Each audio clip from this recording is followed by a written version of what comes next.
Next, we look at the letter D.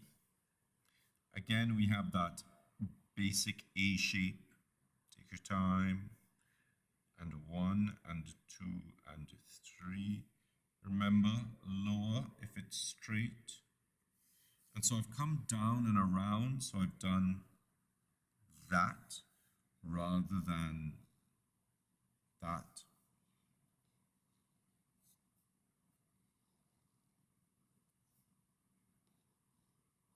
Bracket.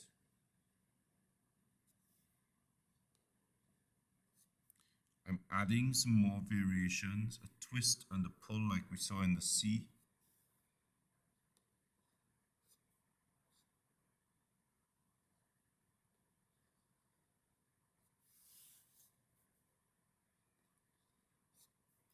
And we could even make that longer and back in and out.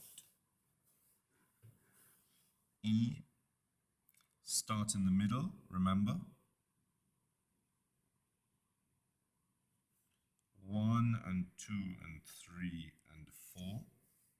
Now, the E is really interesting in that you can increase the size of the bowl or the counter space. So whereas we would start in the middle, let's start a little lower down to give a bigger counter space. You can do it by producing that shape first and then coming back in. You can also think about touching the nib in so that when you come back in, you have what looks like a wider letter, which isn't really, it's a little bit of an optical illusion. F, I'm going to do one line down. I should really do these on the same line, but because the F is so tall, I need the space to work in. Let's actually work here. So we have the bracketed F.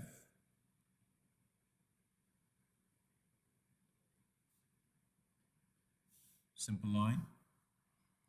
Slightly faster.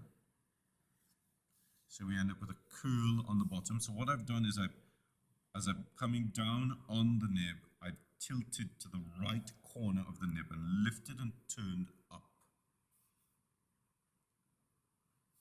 Because this is finer, I've created a finer crossbar.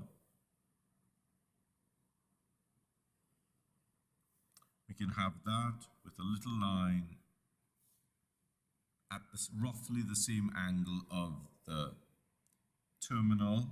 So if we're terminating at this angle, which should be 30 degrees, instead of doing a straight line along the terminal, I've just curled the line a little bit.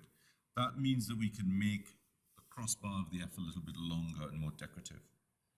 You can also do this and come down, and this is typical of the Gothic period, and just using the ink in the corner with the corner of the nib, we can pull that out in a finer line. So if we compare these two, we can see this is thicker and curling, and this is finer and curving.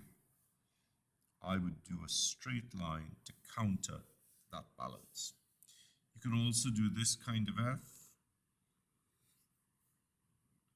I would bracket that off, back this way, and this.